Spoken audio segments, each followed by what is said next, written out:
Pejuang Langit, gak semua orang dapat kesempatan hidup kedua. Tapi dari Temanggung, Jawa Tengah, Pak Muharram dapat berkah langka. Beliau kembali menikmati hidup setelah koma selama beberapa hari. Bagi Pak Muharram, kesempatan ini bukan kebetulan.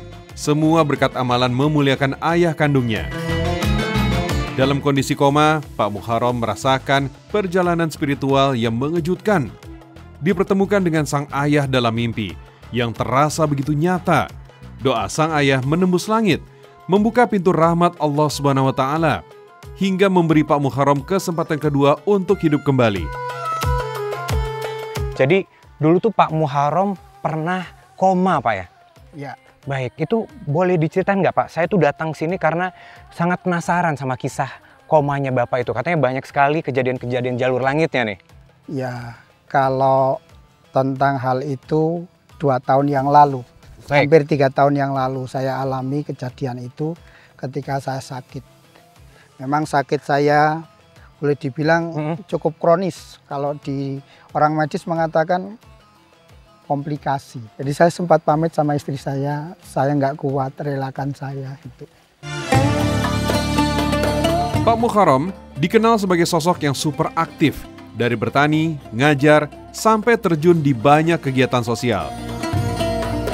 Padatnya aktivitas membuat kesehatannya drop hingga terkena sakit komplikasi parah dan merasakan ajalnya sudah dekat. Saking lemahnya, Pak Muharram sempat berpamitan ke keluarga.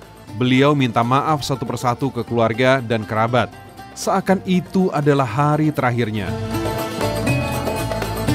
Kemudian di ICU itu 5 hari, recovery dari 5 hari, kemudian dibawa ke Bangsal 5 hari lagi. Nah, kalau boleh dibilang orang alim mengatakan pengalaman spiritual. Baik. Tetapi kalau saya mungkin ini peringatan. Peringatan. Ya, ini peringatan karena mungkin Muharram kamu belum banyak amal.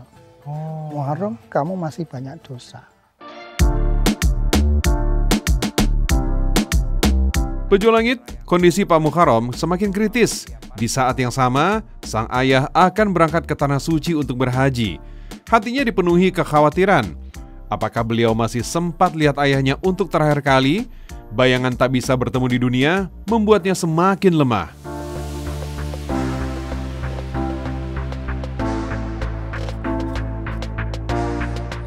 Pak Muharram, saya Ya. dapat cerita dari keluarga. Ya. Katanya pada saat koma itu keluarga itu udah ikhlas katanya. Bilang sama sanak saudara, terutama istri ketika saya tidak kuat itu bilang, ikhlaskan saya gitu. Tapi ada yang kemudian memberikan semangat, kudu kuat itu kalau bahasa Indonesianya harus kuat gitu. Ya. Oh, jadi itu mereka ngomong sebelum Bapak koma itu ya? Iya. Membayangkan tak bisa bertemu di dunia membuatnya semakin lemah. Dalam kondisi tidak sadarkan diri, justru disitulah Allah Subhanahu wa Ta'ala membuka pintu hidayah untuk Pak Muharram. Koma itu jadi jembatan, bukan akhir, tapi awal dari perjalanan rohaninya yang tak terlupakan. Waktu itu ceritanya saya ketemu orang tua. Baik. Orang tua. Tapi memang dalam pikiran saya itu orang tua itu bisa memberikan pencerahan, memberikan kesejukan, apa yang beliau sampaikan itu bisa menjadikan ketenangan bagi kita. Sehingga banyak orang yang berbondong-bondong. Nah, saya waktu itu diajak sama orang tua itu ke tempat yang tinggi. Baik. Tinggi yang kemudian bisa melihat ya di bawahnya itu seperti apa. Banyak. Dan seolah-olah kita itu paling tinggi. Dalam komanya, Pak Muharram mengalami perjalanan spiritual yang masih teringat dengan jelas sampai hari ini. Beliau melihat dirinya bersama sang ayah, berjalan dengan saudara, dan bahkan melihat dokter yang merawatnya.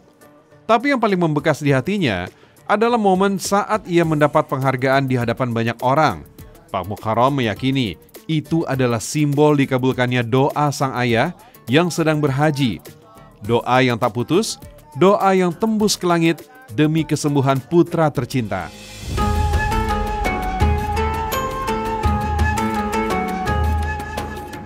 Pejuang Langit, Pak Muharram menyadari maknanya setelah melewati masa-masa koma. Ia sadar doa seorang ayah itu mahal dan tidak tergantikan. Guru saya pernah menyampaikan hadis Nabi SAW. Doa seorang ayah untuk anaknya tidak ada hijab yang menghalanginya. Pak Muharram yakin doa itulah yang menjadi jalan kesembuhannya.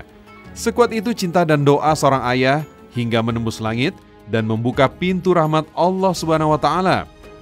Rasulullah SAW bersabda, doa ayah itu menerobos tirai. Pak Muharram itu jadi sadar Pak ya, bahwa kita itu harus selalu berbuat baik. Karena ini ngerasa dikasih kesempatan kedua Pak ya sama Allah untuk berbuat baik, melakukan amalan baik dan meminta maaf. Menarik. Kenapa kok Bapak melihat hubungan antara Bapak dengan orang-orang lain? Maksudnya itu hablu minanas ya? Kenapa itu penting Pak? Ketika saya mendapatkan nikmat hidup, diberi kesempatan lagi untuk hidup setelah saya sakit begitu hebatnya, itu ada dua hal yang saya pegang. Baik. Yaitu satu, belum banyak amal. Baik. Dan masih banyak dosa. Pejuang langit, Pak Muharram benar-benar merasakan Allah SWT memberinya kesempatan kedua karena doa orang tua yang tulus dan tak pernah putus. Dulu, saya pernah bertanya kepada guru saya, mengapa kita harus terus berdoa kalau takdir sudah ditetapkan? Guru saya menjawab dengan hadis Nabi SAW. Takdir bisa berubah karena doa, dan umur bisa dipanjangkan karena amal kebaikan. Inilah momen yang membuka mata hati Pak Muharram. Kesempatan hidup kedua ini bukan untuk disia-siakan, tapi untuk dimaksimalkan dengan amal saleh. Salah satu yang langsung ia lakukan adalah memperbaiki hubungan dengan ayahnya, lebih banyak berbakti, lebih sering mendoakan, dan lebih tulus mencintai. Masya Allah. Yuk, Ini di atas kepala Pak ya? Ya. Wah, bismillah. Ya, ini. Wah. Sudah pantas jadi orang kampung. Wah iya makanya. Ya. Habis ini jadi petani bisa nih Pak ya? Iya. Pak, setelah Bapak diberikan kesehatan lagi nih sama Allah, apa sih Pak amalan yang Bapak rutinkan dari pelajaran jalur langit yang Bapak lewati itu Pak? Ya, senantiasa beribadah kepada Allah. Itu hablum minallah. Ya. Tetapi juga tidak terlepas adalah hablum minannas. Baik. Hubungan dengan sesama manusia.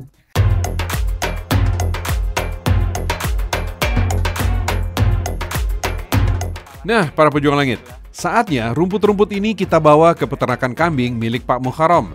Sekaligus kami sholat berjamaah di sana. Selama saya bersama Pak Muharram, ada satu hal yang selalu saya perhatikan. Beliau ramah kepada para petani dan menebar senyum ke siapa saja yang berpas-pasan dengannya. Masya Allah, kesempatan hidup kedua yang Allah berikan betul-betul ia jaga. Dipakai untuk terus berbuat baik, meski dengan amalan yang terlihat sederhana.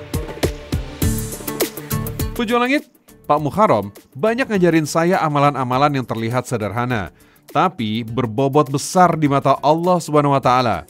Salah satunya menjenguk orang sakit, amalan yang kelihatan biasa tapi nilainya luar biasa.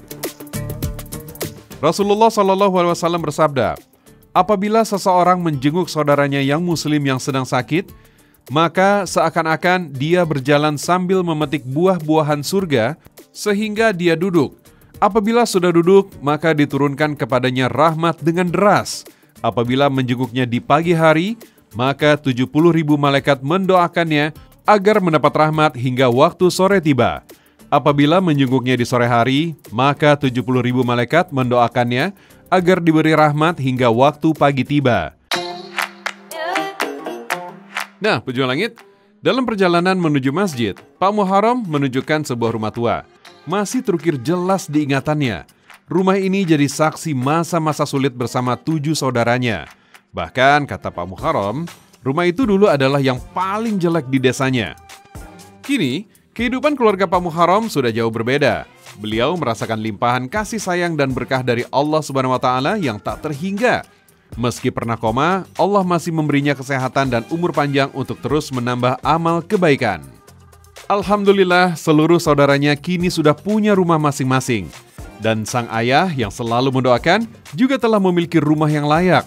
Dua anaknya pun telah menjadi hafiz Quran. Karunia yang tak ternilai bagi seorang ayah. Masya Allah. Mas, sebelum ke masjid, kita mampir ke rumah bapak saya. Boleh? Biar nanti lebih kenal. Siap. Ya.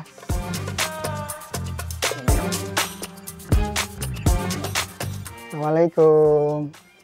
Wah. Assalamualaikum, Mbak. Masya Allah. Mas Naf, ini bapak saya. Baik. Bapak saya usianya sudah panjang. 88 tahun. Hampir 90 tahun.